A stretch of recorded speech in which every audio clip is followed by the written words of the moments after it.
Akibat hindari kendaraan mobil dari arah berlawanan, truk Fuso pengangkut ratusan tiang besi menabrak pagar rumah dan gardu listrik.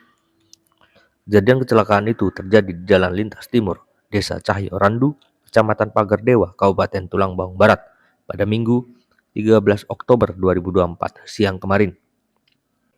Supir truk Fuso yang alami kecelakaan bernama Rizky mengatakan jika peristiwa itu bermula saat ia mengendari truk Fuso melaju dari arah Menggala menuju unit 2. Setibanya di lokasi kejadian, ia dikagetkan dengan kendaraan dari arah berlawanan yang secara tiba-tiba masuk ke jalan arah pintu tol Lambu Kibang. Alhasil, pihaknya harus membanting kemudi ke arah kiri hingga menabrak teras rumah warga dan gardu listrik. Masih kata dia, akibat kejadian kecelakaan itu, kendaraan Fuso yang dikemudikannya alami kerusakan yang cukup parah di bagian depan. Lebih lanjut, dari video amatir yang beredar, kendaraan truk Fuso itu terlihat hancur akibat menabrak gardu listrik. Bahkan tiang gardu listrik itu pun sampai patah dan hampir ambruk.